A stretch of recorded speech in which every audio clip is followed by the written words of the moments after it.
మిత్రులారా, ఈ సమావేశం ముఖ్యంగా రావణ్ను సమర్థించడానికో లేకపోతే రావణ్ను వ్యతిరేకించడానికో రావణ్ను విశ్లేషించడానికో ఉద్దేశించబడింది కాదు. ఆ ముఖ్య ఉద్దేశం ఏమిటంటే కొన్ని అసాధారణ పరిస్థితుల కోసం ప్రభుత్వాలు ఏర్పరచుకునే అత్యంత క్రూరమైన అసాధారణమైన చట్టాలని అటువంటి దేనికోసమైతే ఉద్దేశించారో ఆ ఉద్దేశాల కోసమే ఉపయోగించాలి తప్ప పిచ్చుక మీద బ్రహ్మాస్త్రం లాగా చట్టం చేతిలో ఉంది కదా అని చెప్పి ఎవరి మీద పడితే వాళ్ళ మీద ఉపయోగిస్తే ప్రజల్లో భాగమైనటువంటి మేధావులకి, మీడియాకు, రాజకీయ నాయకులకి, ప్రజాస్వామ్యవాదులకి, ప్రజా సంఘాలకి మాట్లాడే హక్కుని కోల్పోతారు.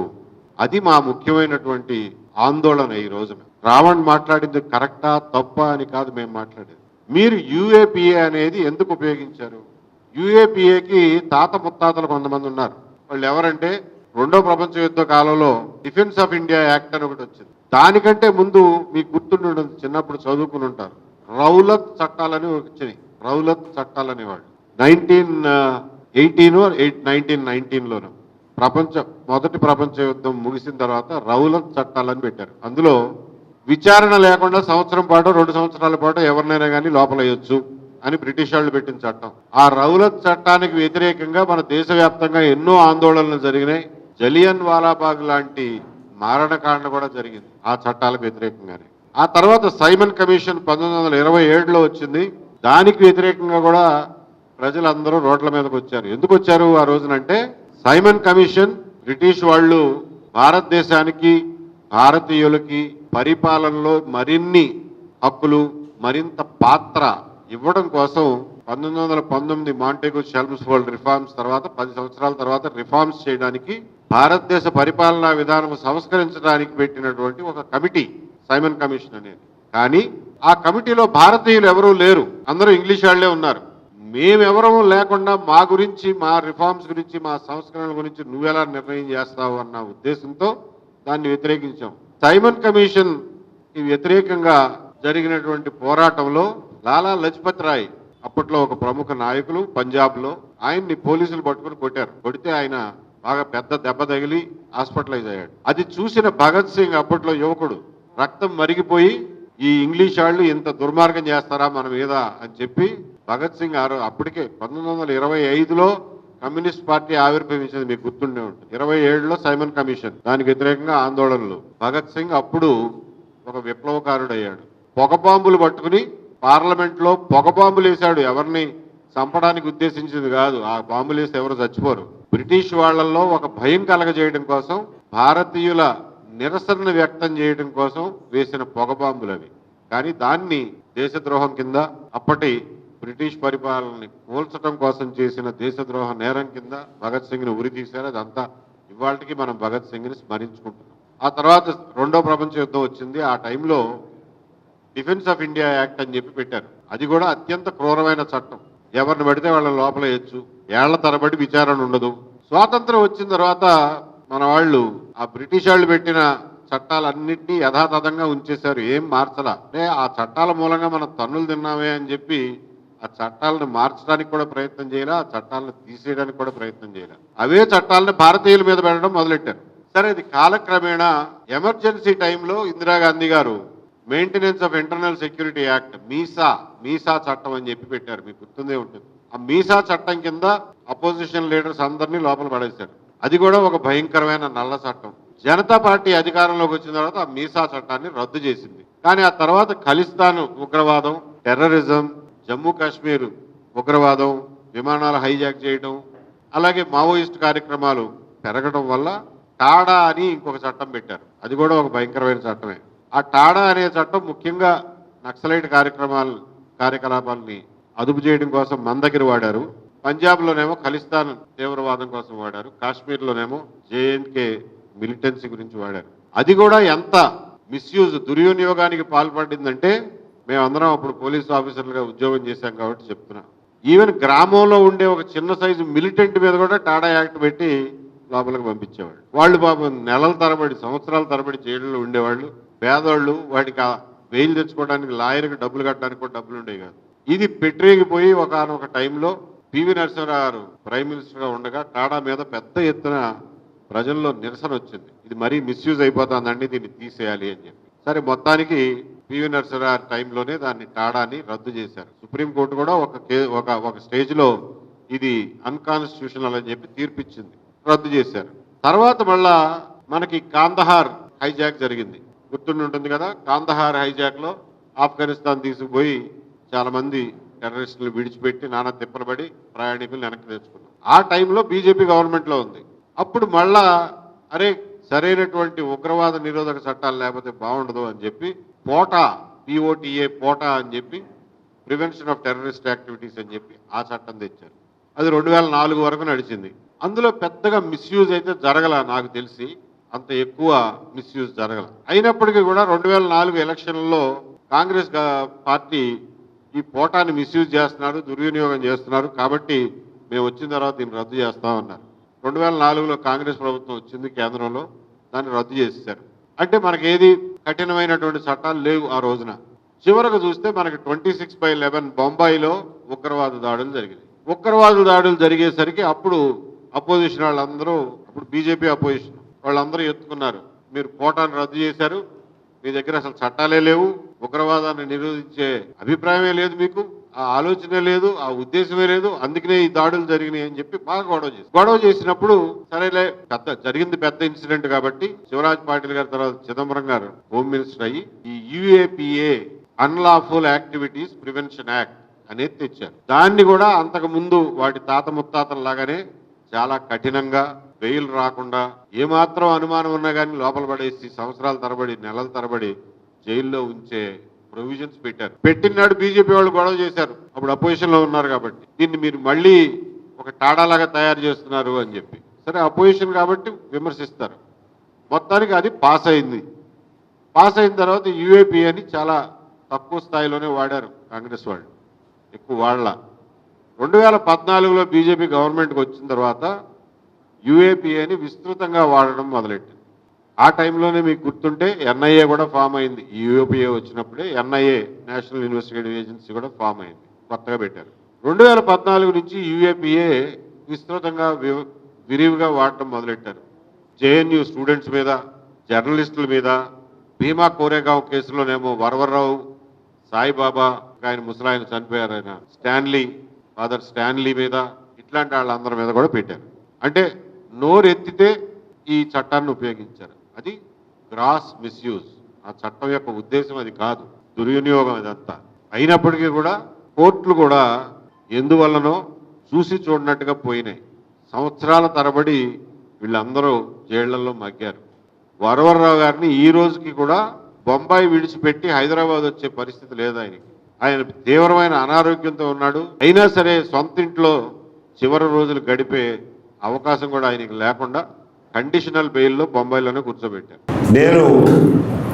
మేము సిఎఫ్ఎల్గా, సెంటర్ ఫర్ లిబర్టీగా, లిబర్టేరియన్స్గా, స్వేచ్ఛావాదులుగా, వ్యక్తి స్వేచ్ఛావాదులుగా, పెట్టుబడిదారీ విధానం సమర్థకులుగా, మేము కమ్యూనిజాన్ని ఒక ఐడియాలజీగా, ఒక భావవాదంగా, ఒక ఐడియాలజీగా తీవ్రంగా వ్యతిరేకిస్తాం. మేము దానికి ఆపోజిట్, వాళ్ళు అటువైపు నుండి మేము ఇటువైపున ఉంటాం. అయినప్పటికీ కూడా మావోయిస్టులు కానివ్వండి, కమ్యూనిస్టులు కానివ్వండి, క్యాపిటలిస్టులు కానివ్వండి, సెంట్రిస్టులు కానివ్వండి, ఎవరినైనా సరే వ్యక్తులుగా గౌరవిస్తాం, వ్యక్తుల హక్కుల్ని గౌరవిస్తాం, వ్యక్తుల హక్కులు రక్షింపబడాలి అని చెప్పి నినదిస్తాం. ఆ సందర్భంగా ఆ రకంగా మేము మాట్లాడేది ఏంటంటే, ఈ రోజున రావణ్ మీద పెట్టినటువంటి యుఏపిఏ కేసు ఏదైతే ఉందో ఆ ఉగ్రవాద నిరోధక చట్టం యొక్క ఉద్దేశాలకి పూర్తి వ్యతిరేకం. రావణ్ మీద పెట్టిన 20 పేజీల రిమాండ్ రిపోర్టు చదివాను. ఇందులో పెట్టిన సెక్షన్లన్నీ చదివాను. ఆ సెక్షన్లో ఒక్కొక్క సెక్షన్ అర్థం ఏమిటో తెలుసుకున్నాను. ఇందులో వాళ్ళు పెట్టినటువంటి ఎవిడెన్స్ కానీ, ఇందులో వాళ్ళు పెట్టినటువంటి రావణ్ చేశాడు అని చెప్తున్నటువంటి పనులు కానీ, అవి ఏవి కూడా యుఏపిఏలో పెట్టిన సెక్షన్ 13 కానీ, సెక్షన్ 39 కింద కానీ ఎట్టి పరిస్థితుల్లోనూ నిలబడవు.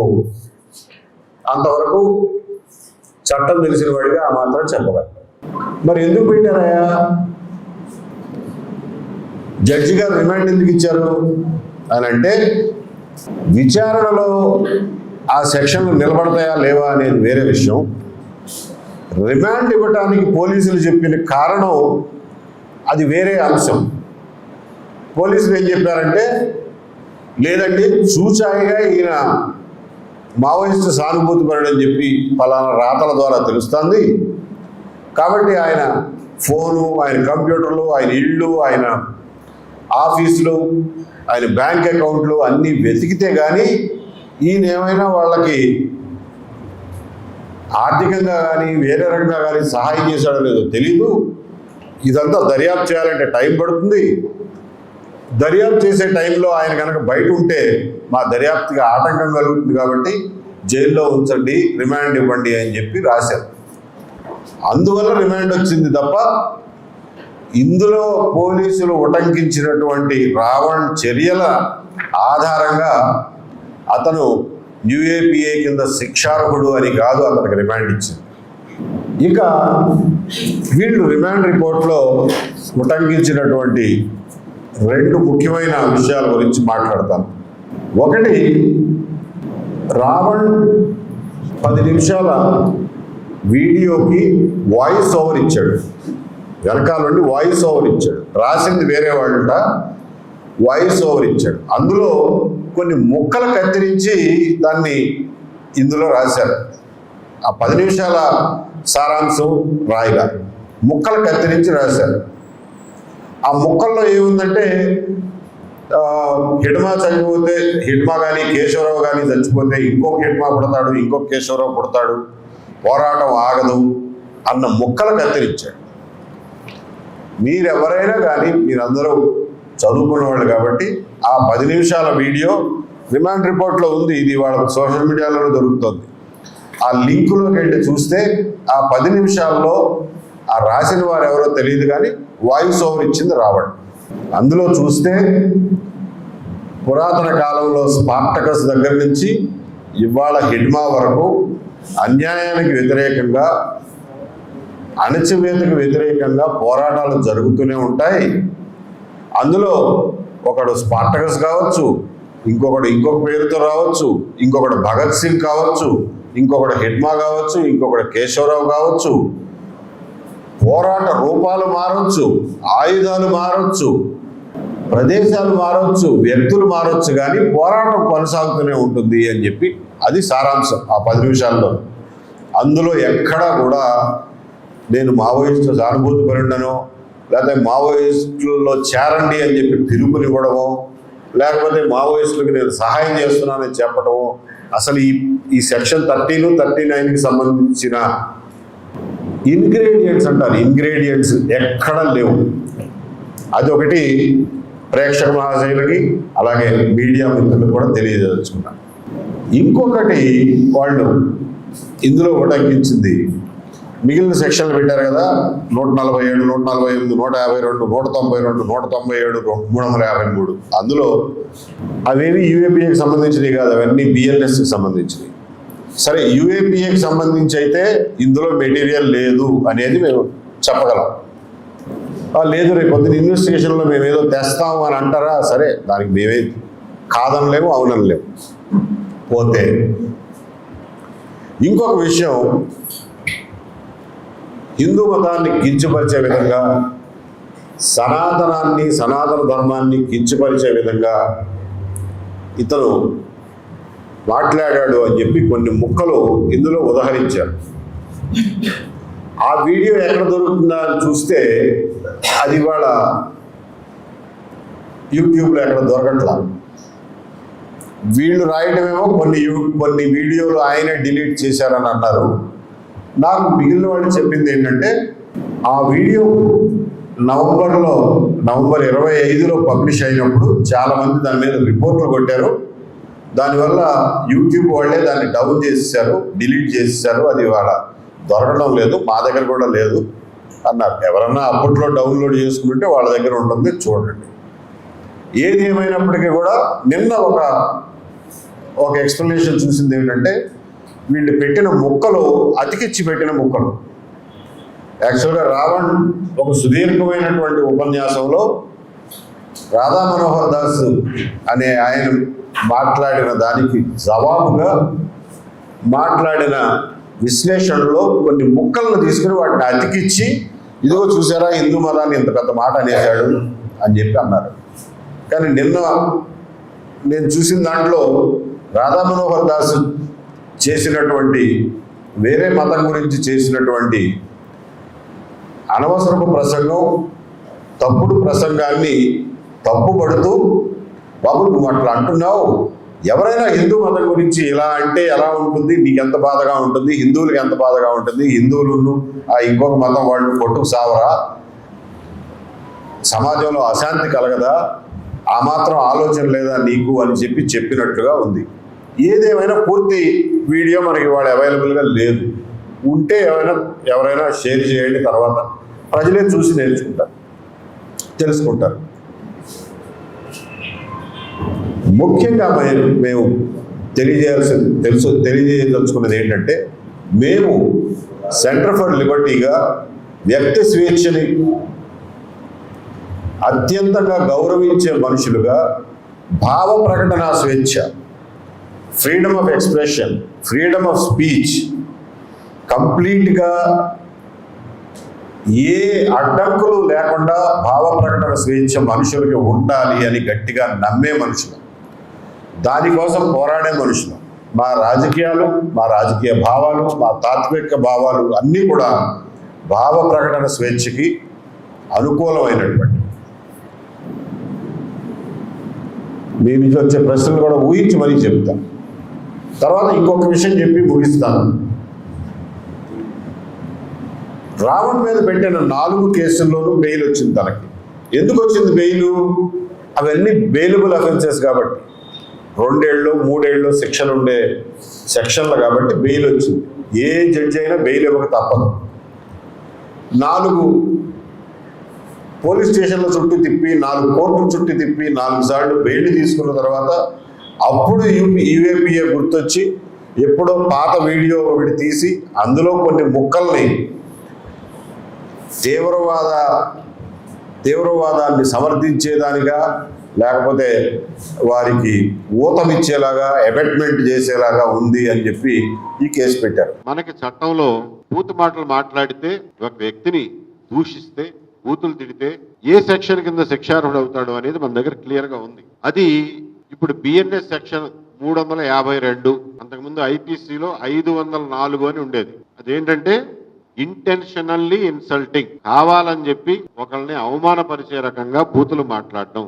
కాకపోతే దానికి శిక్ష, మాక్సిమం శిక్ష 2 సంవత్సరాలు. అది నాన్ బెయిలబుల్, అది bailable case, non cognisable case. అంటే మీరు పోలీస్ స్టేషన్కి వెళ్తే ఎఫ్ఐఆర్ రాయలేరు. మీరు పాత సిఆర్పిసి 200 సిఆర్పిసి కింద, లేకపోతే ఇప్పుడు దాన్ని ఎంత 223 బిఎన్ఎస్ఎస్ కింద ఒక మ్యాజిస్ట్రేట్ కోర్టుకి వెళ్ళి మీరు ఒక అర్జీ పెడితే, అందులో వాస్తవాలు చూసి వాళ్ళు పర్మిషన్ ఇస్తే అప్పుడు పోలీసులు దాని మీద ఒక ఎఫ్ఐఆర్ రిజిస్టర్ చేసి దాన్ని ఇన్వెస్టిగేట్ చేయొచ్చు. అది కూడా బెయిలబుల్ కేసు. అక్యూజ్డ్ వచ్చి బెయిల్ సమర్పిస్తే మ్యాజిస్ట్రేట్ బెయిల్ ఇవ్వాలి. కానీ విచారణ చేయదగినటువంటి కేసే. అంటే బూతులు తిడితే ఊరుకుని కూర్చోవాలా అంటే ఊరుకోక్కర్లా. బూతులు తిడితే మ్యాజిస్ట్రేట్ కోర్టుకి వెళ్ళి ప్రైవేట్ కేసు వేయండి, ఖచ్చితంగా దాని మీద విచారణ జరుగుతుంది, శిక్షలు కూడా పడతాయి. ఎక్కడికి పోతే అంత రికార్డు మీదే ఉంది కదా. అలాగే మతాలను కించపరిచేలాగా ఎవరైనా మాట్లాడితే ఊరుకోవచ్చా అని అంటారు. ఏమాత్రం ఊరుకోవాల్సినటువంటి అవసరం లేదు. ఎవరైనా సరే మతాన్ని కించపరిచే రకంగా మాట్లాడితే దానికి కూడా క్లియర్ గా సెక్షన్ ఉంది. ఇప్పుడు బిఎన్ఎస్ లో 299, పాత ఐపీసీలో 295A అనే సెక్షన్. అది కూడా promoting insult to religion are religious beliefs with intent to outrage religious feeling. దానికి కూడా శిక్ష 3 సంవత్సరాలు. దాని కింద కేసు పెట్టండి. ఇంకొకటి ఉంది 196 BNS, promoting enmity between groups on grounds of religion. మరి అసలు ఈ సెక్షన్ పెట్టలా, ఎందుకు పెట్టలేదో తెలియదు. రావణ్ రిమాండ్ రిపోర్ట్ లో ఈ సెక్షన్ లేదు. మీరు చెప్పిన దాని ప్రకారం అయితే ఈ సెక్షన్ కూడా వర్తిస్తుంది. 196 ఎందుకు పెట్టలేదో నాకు తెలియదు. 197 ఇవన్నీ పెట్టారు. నేను చెప్పదలుచుకున్నది ఒకటే, నేను ఇక్కడ చట్టం మీద లెక్చర్ ఇవ్వడానికి కాదు ఈ మీటింగ్ పెట్టి. సోషల్ మీడియాలో ఖచ్చితంగా కొంతమంది ఏమో ఒక పద్ధతి ప్రకారం, కొంతమంది ఏమో పని పాట లేక కులాల మీద, మతాల మీద, ప్రాంతాల మీద ఒకళ్ళ మీద ఒకళ్ళ విషయాలు జుమ్ముకుంటూ కంప్లీట్ గా టైం వేస్ట్ చేసుకుంటున్నారు. రాష్ట్రంలో ఉన్న ప్రజల యొక్క మెదళ్ళని చెడగొడుతున్నారు. దానివల్ల ఎవ్వరికి వచ్చే ఉపయోగం ఏమీ లేదు. సునకానందం అంటారు దీన్ని, సునకానందం తప్ప ఏం ఉపయోగం లేదు. ఇలా ఒకళ్ళు రెచ్చగొట్టే మాటలు మాట్లాడటం, దానికి 10 మంది సమాధానం ఇవ్వటం, ఆ ఇచ్చిన సమాధానాల్లో మళ్ళా ఒకడు బూతులు మాట్లాడటం, వాడి మీద ఇంకొక 10 మంది పడిపోవటం, ఇది పని లేని పనికి మాలినోళ్ళు చేస్తున్నారు. అలాగే కొన్ని రాజకీయ పార్టీలు కూడా వీటిని ప్రోత్సహిస్తున్నాయి, ఫైనాన్స్ చేస్తున్నాయి.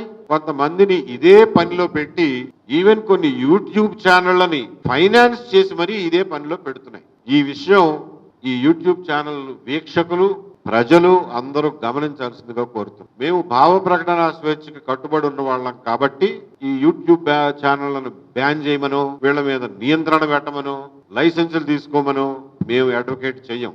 ఎవడి ఇష్టం వచ్చింది వాడిని చేసుకొనియండి.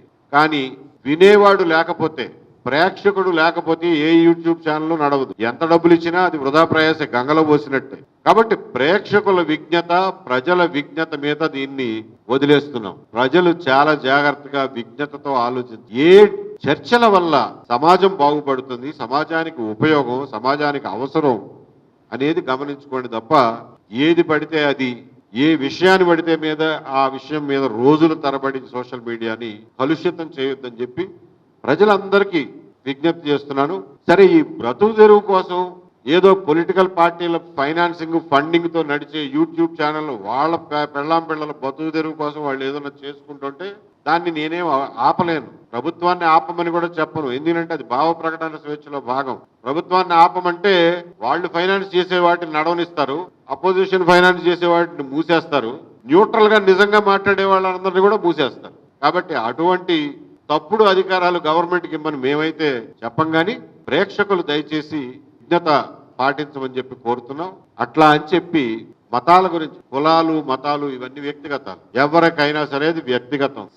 సమాజానికి, సామాజిక కార్యకలాపాలకి దానికి సంబంధం లేదు అని మేము గట్టిగా నమ్ముతాం. మతాల గురించి చర్చించకూడదా? మేము భావ ప్రకటన స్వేచ్ఛ సమర్థించేవాళ్ళం కాబట్టి మతాల గురించి కూడా మాట్లాడండి, సంస్కారవంతంగా చర్చించండి. ఎవరి మతంలో ఏ మార్పులు తెచ్చుకోవాలో, ఏ రకమైనటువంటి సంస్కరణలు తెచ్చుకోవాలో చర్చించండి, తప్పేమీ లేదు. అరే బాబు, పెళ్ళిళ్ళకి ఇంత ఖర్చు పెడుతున్నావు, ఎందుకు పెడుతున్నావు, ఇన్ని కార్యక్రమాలు ఏంటి, ఇన్ని ఫంక్షన్లు ఏంటి, ఎందుకు ఇంత ఖర్చు అనేది చర్చించుకోండి. అది మతానికి సంబంధించిందే, మన సంప్రదాయానికి సంబంధించిందే, మన సంస్కృతికి సంబంధించిందే, మన అలవాట్లకు సంబంధించిందే. చర్చించుకుంటే తప్పేమీ లేదు. ఏ సంస్కరణ లేకుండా హిందూ మతం ఇక్కడ దాకా వచ్చిందా?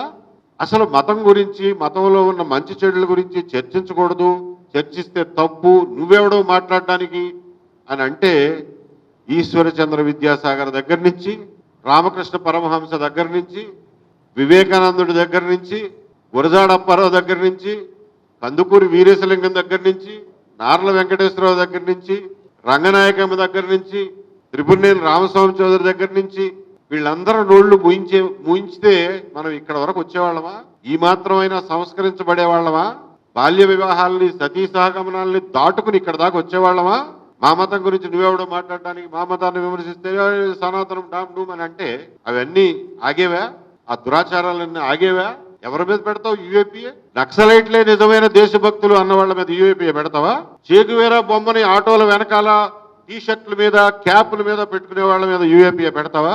రామాయణ కల్పవృక్షం రాసిన విశ్వనాథ సత్యనారాయణ మీద పెడతావా? రామాయణ విషవృక్షం రాసిన రంగనాయకం మీద పెడతావా? బాంబును చూసి బెంబేలు పెడితే అది ఎప్పుడు నీ గుండెల్లోనే పేలుతుందిరా అన్న అలిశెట్టి ప్రభాకర్ మీద యూఏపీఏ పెడతావా? నక్సలైట్లకు వెసులుబాటు కలిగిస్తామని చెప్పి వాళ్ళ మీద ఉన్న నిషేధాన్ని తొలగించిన చెన్నారెడ్డి మీద పెడతావా? నక్సలైట్లు చర్చలకు ఆహ్వానిస్తున్నామని చెప్పి 2004లో ఎలక్షన్ ప్రామిస్ చేసి చర్చలకు ఆహ్వానించి సీజ్ ఫైర్ చేసి వాళ్ళతో కొన్ని రోజులు వాళ్ళకు కొంత వెసులుబాటు ఇచ్చినటువంటి వైఎస్ రాజశేఖర రెడ్డి గారి మీద యూఏపీఏ పెడతావా? మళ్ళా తిరిగి వాళ్ళ మీద నిషేధం విధించినటువంటి అదే రాజశేఖర రెడ్డి గారి మీద పెడతావా? ఎంతమంది మీద పెడతావు నువ్వు యూఏపీఏకి? నక్సలైట్ల గురించి మాట్లాడితేనే యూఏపీఏ కేసు పెడతావా? కాబట్టి శంభుక వధ రాసినటువంటి త్రిపురనేని రామస్వామి మీద పెడతావా? సీత జోస్యం, నరకంలో హరిశ్చంద్రుడు రాసిన నార్ల వెంకటేశ్వరరావు మీద పెడతావా? దేవాలయాల మీద బూతు బొమ్మలు ఎందుకు అని రాసిన తాపీ ధర్మారావు మీద పెడతావా ఇవాళ యూఏపీఏ కేసు? ఏ సంస్కర్తల మీద పెడతావు? ఎవడో మాట్లాడకపోతే ఎలా సంస్కరించబడతాం? ఏ మతమైనా, ఏ ధర్మమైనా, ఏ ఆచారమైనా, ఏ సంప్రదాయమైనా, ఏ దుర్మార్గమైనా ఎలా సంస్కరించబడుతుంది? చర్చ లేకుండా ఎలా సంస్కరించబడుతుంది? కాబట్టి చర్చ జరగాలి, ఆరోగ్యవంతమైనటువంటి వాతావరణంలో జరగాలి. నేను చెప్పినటువంటి ఈ సంస్కరణవాదులు ఎవ్వరూ ఇటువంటి బండబూతులు తిట్టుకోలేదే, ఇటువంటి తప్పుడు మాటలు మాట్లాడలేదే, ఇలా కులాల పరంగా మతాల పరంగా మాట్లాడలేదే. వాళ్ళకున్న సంస్కారం ఏమైపోయింది? ఈ రోజున ప్రపంచంలోనూ ఎన్నో విశిష్టతలు ఉన్నటువంటి తెలుగు భాష ఈ రోజున బూతులకు ఎందుకు పరిమితం అవుతోంది? ఎక్కడ ఏ భాషలోనూ, ఏ భారతీయ భాషలోనూ లేని ఛందోబద్ధమైనటువంటి పద్యం కేవలం తెలుగు భాషలో ఉంది. అష్టావధానం, శతావధానం కేవలం తెలుగు భాషలో ఉంది. ఇన్ని విశిష్టతలు ఉన్న తెలుగు భాషలో ఉన్న తీయదనాన్ని మర్చిపోయి, సంస్కారవంతమైనటువంటి భాష మర్చిపోయి, ఒక్కొక్కళ్ళు లకారాలకి నువ్వంతంటే నువ్వింత అని చెప్పి, నువ్వు లంగంటే నువ్వు దొంగ అని చెప్పి ఇటువంటి భాష మాట్లాడి ఏమైపోయింది? ఎక్కడికి పోతున్నాం? దీన్ని సంస్కరించుకోవాల్సినటువంటి అవసరం ఉంది. ఇది సంస్కరించబడాలంటే చర్చ జరగాలి. రావణ్ తప్పు చేస్తే రావణ్ ఇది నువ్వు తప్పు చేశావు, ఈ లైన్ దాటావు అని చెప్పగలగాలి. అంతే తప్ప యూఏపీఏ కేసులు పెట్టి చర్చని, ఆలోచనల్ని, మేధస్సుని, మాటని భయభ్రాంతులకు గురి చేయటం ఈ రాష్ట్రానికి మంచిది కాదు, మన సమాజానికి హితవు కాదు. కాబట్టి ఇటువంటి దుర్వినియోగాలని ఆపు చేయండి అని చెప్పి సవినయంగా ఈ ప్రభుత్వానికి మనవి చేస్తూ, ఇలాగే గనక యూఏపీఏ దుర్వినియోగం ముందు ముందు జరిగితే తీవ్రమైనటువంటి ప్రజా ప్రతిఘటన కూడా ఎదురవుతుంది. రంగనాయకమ్మ గారిని అకారణంగా అర్ధరాత్రి పోలీస్ స్టేషన్కి పిలిస్తే ఎలా అయితే నిరసించామో, నినదించామో, ప్రతిఘటించామో, పోరాడామో, అటువంటి పోరాటాలే మళ్ళీ మీరు కూడా చూడాల్సి ఉంటుంది. కాబట్టి అక్కడ దాకా తెచ్చుకోవద్దు అని చెప్పి విజ్ఞప్తి చేస్తున్నాం. మీడియా మిత్రులు అందరూ కూడా ఈ విషయంలో మీ వృత్తి ధర్మాన్ని, మీ బాధ్యతల్ని ఎరిగి మరి సరైనటువంటి మార్గదర్శనం చేయండి. మీడియాకు కూడా సరైనటువంటి దారిలో మీడియాను నడిపించండి అని చెప్పి తెలియజేస్తున్నాం. Questions are welcome. బూతులు తిడితే చెప్పాను కదా, మేజిస్ట్రేట్ దగ్గరికి వెళ్ళాలి, ఫైల్ చేయాలి, ఆయన పర్మిషన్ ఇస్తేనే పోలీసులు ఇన్వెస్టిగేట్ చేస్తారు. మహా అయితే 2 ఏళ్ల జైలు శిక్ష పడుతుంది. కానీ కేసే కదా, వాడు బతికున్న నాళ్ళు ఉంటుంది కదా కేసు వాడి మీద. ఓపిక పట్టండి. మనం ఒక ఆధునిక ఆంధ్రప్రదేశ్ని నిర్మించుకోవడానికి కూర్చున్నామా, ఒక ఆఫ్ఘనిస్తాన్ని నిర్మించుకోవడానికి కూర్చున్నామా? లెటస్ ముందు దాన్ని డిసైడ్ చేసుకుందాం రండి. ఒక ఆధునిక ఆంధ్రప్రదేశ్ అనేది చట్టాల మీద ఆధారపడి, చట్టాల మీద, చట్టబద్ధ పాలన మీద ఆధారపడి నిర్మితం అవుతుందా, లేకపోతే ఎమోషన్స్ మీద, మన ట్రైబల్ ఇన్స్టింక్ట్స్ మీద, ప్రైమోర్డియల్ ఇన్స్టింక్ట్స్ మీద వాడు ఆయన అన్నాడా పదండి పట్టి పడదాం, చంపేద్దాం అనేటటువంటి భావావేశాల మీద మీకు ఒక మంచి సమాజం నిర్మితం అవుతుంది. ఆధునిక సమాజంలో బతకాలంటే కొన్ని ఇబ్బందులను కూడా ఎదురు చూడాలి. ఆధునిక సమాజంలో బతకాలంటే ట్రాఫిక్ సమస్యలను ఎదుర్కోవాలి. ట్రాఫిక్ లేకుండా ఉండే ప్రపంచం ఎలా అయితే ఉండదో, ఎవరు ఏ తప్పు చేయకుండా, మన ఎవడు ఏ మాట అనకుండా ఉండే సమాజం ఉండదు. అందులో ఉన్న వెసులుబాట్లను ఉపయోగించుకుంటూ, చట్టాన్ని ఉపయోగించుకుంటూ బతకడం నేర్చుకోవాలి. డిఫమేషన్ కేసు చాలా రోజులు పడుతుంది కాబట్టి నేను అసలు కేసే వేయనంటే ఎట్లా? వేయండి కేసు, ఇప్పుడు తిరుగుతాడు. నేను 2000 సంవత్సరంలో ఒక డిఫమేషన్ కేసు వేస్తే వాళ్ళు గింగరాలు తిరిగారు. 2008వ సంవత్సరం వచ్చేసరికి ఎవరి ద్వారానో కేసు నడుస్తూనే ఉంది. నేనేం కోర్టుకు పోవటంలా, కానీ అది వాళ్ళ మెడ మీద కత్తిలాగా వేలాడుతూనే ఉంది. అప్పటికి ఆయన రాజశేఖర రెడ్డి గారి గవర్నమెంట్లో క్యాబినెట్ మినిస్టర్, ఆయన ఎవరి ద్వారానో రాయబారం పంపించి బాబు తప్పు అయిపోయింది, నేను చేసింది, క్షమాపణ కోరుకుంటాను, ఆయన్ని కేసు విత్డ్రా చేసుకోమని అని చెప్పి నా దగ్గరికి రాయబారం పంపించి, పేర్లు చెప్పను కానీ పంపిస్తే అన్కండిషనల్ గా బేషరతుగా క్షమాపణ రాసి ఎఫిడవిట్ వేయమనండి కోర్టులో, అప్పుడు కేసు విత్డ్రా చేసుకుంటానన్నా. నేను చెప్పినట్టుగానే ఎఫిడవిట్ వేశాడు, నేను కేసు విత్డ్రా చేసుకున్నాను, అయిపోయింది. అది చాలదా? కాబట్టి చట్టపరంగా పోదాం. 2 ఏళ్ళు కాకపోతే 20 ఏళ్ళు పట్టనివ్వండి. That's a civilised way of behaving. పోలీసులు ఏముందండి బక్క ప్రాణులు బాబు. నేను ఎందుకు మాట్లాడతాను ప్రతి వాళ్ళ గురించి? మీరు అడిగారు కాబట్టి ఇప్పుడు చెప్తాను. ప్రకాష్ రాజ్ ఏమన్నాడు, ఆయన ఏమన్నాడు, ఈయన ఏమన్నాడు, నేను లిస్ట్ రాసి పెట్టుకుంటాను సార్. దాని మీద Prakash Raj he gave his own bite. ఆయన అన్నది కూడా ఇదే, యూఏపీఏ ప్రయోగించడం అనేది కరెక్ట్ కాదు అని చెప్పి నేను అన్నాడు. మోర్ ఆర్ లెస్ ఆయన చెప్పిన అభిప్రాయమే నేను కూడా ఇప్పుడు మీకు చెప్పాను కదా. కాబట్టి ఆయన్ని ఎండోర్స్ చేయడమో, ఆయన్ని కాంట్రడిక్ట్ చేయడమో నాకేం పని? మీరు పీటీఐ అంటే దేశవ్యాప్త సంస్థ, మీకు ఆయన ఎక్కడ పెడితే అక్కడ దొరుకుతాడు. ఇక్కడో బెంగళూరులోనో ఢిల్లీలోనో ఎక్కడొచ్చాడో దొరుకుతాడు. దొరికినప్పుడు అడగండి ఆయన్నే. నేను ఎందుకు చెప్తాను ప్రకాష్ రాజ్ తరఫున సమాధానం? ఎజెండాతో పనిచేస్తున్నది వాస్తవం. నేనే చెప్తున్నాగా, పొలిటికల్ పార్టీలే ఫండింగ్ చేస్తున్నాయి. పొలిటికల్ పార్టీలే కొన్ని ఛానల్స్ని ఫండింగ్ చేస్తున్నాయి, కొన్ని చర్చలను ఫండింగ్ చేస్తున్నాయి. ఒరే నువ్వు వీడి మీద పడరా, మా పేటీఎం బ్యాచ్ అంతా నీతో పాటు వస్తారు అని చెప్పి ఒక బ్యాచ్, అటువైపున కూడా సేమ్ సిమిలర్గా జరుగుతున్నాయి. సో ఎజెండాతో పనిచేస్తున్నప్పుడు అరే నువ్వు ఎజెండాతో పనిచేస్తున్నావు అని ఎత్తి చూపించండి, ఎక్స్పోజ్ చేయండి. ఆయనకి ఎంత భావ ప్రకటన స్వేచ్ఛ ఉందో మీకు ఉందిగా, ఎవడొద్దన్నాడు? ఎక్స్పోజ్ చేయండి, తప్పులేదు. చెయ్యాలి కూడా, చెయ్యడం మన బాధ్యత. చేయకపోతే జనం అందులో పడి కొట్టుకుపోతూ ఉంటారు. చెప్పాను కదా సార్, నేను రావణ్ ఏలూరు మీటింగ్లో మాట్లాడిన వాటిల్లో పచ్చిబూతులు ఉన్నాయి, కొన్ని సెటైర్లు ఉన్నాయి. రాధా మనోహర్ దాస్ మీద క్లియర్గా డెఫమేషన్ ఉంది. మూడు సెపరేట్ సెక్షన్స్ కింద తీసుకోవాలి మీరు. ఆ పచ్చిబూతులు మాట్లాడిన దానికి సెక్షన్లు ఉన్నాయి, దాని మీద కేసు వేయాల్సింది. వేసినట్టున్నారు, వేసి ఉంటారు ప్రాబ్లీ. రాధా మనోహర్ దాస్ ఖచ్చితంగా డెఫమేషన్ వేయాలి, ఆయన పేరు పెట్టి తిట్టినందుకు. మిగిలినవి అంటారా, కొన్ని ఫ్యాక్ట్స్ కూడా ఉన్నాయి అతను మాట్లాడిన వాటిలో. దాన్ని ఫ్యాక్ట్ మాట్లాడినప్పుడు మీరు దాన్ని డెఫమేటర్ అనలేరు. అది ఎంత కటువుగా ఉన్నా కానీ ఫ్యాక్టే. No UAPA is not meant for that. Radha Manohar Das మాట్లాడిన దానికి ఈ బుట్ట సెక్షన్లో చాలు, రావణ్ మాట్లాడిన వాటికి కూడా ఈ బుట్ట సెక్షన్లో చాలు. అసలు ముందు మీరు ఆ సెక్షన్లు వాడితే వాళ్ళు రెండోసారి సరి చేసుకుంటారు. ఎవరో ఏమీ మాట్లాడకుండా కూర్చుని ఒకేసారి వెళ్ళి మీద పడిపోయి కొట్టేద్దామంటే ఎట్లా? అది మంచి సమాజం కాదు. It's not good for us. Any other questions brothers? Thank you very much. మీ భావ ప్రకటన స్వేచ్ఛ, మీడియా స్వేచ్ఛకి మేము పూర్తి స్థాయిలో మద్దతుదారులం. కాబట్టి మీరు కూడా సెల్ఫ్ కంట్రోల్ ఎలా చేసుకోవాలో అనేది మీలో మీరు ఆలోచించుకుని చేసుకోండి.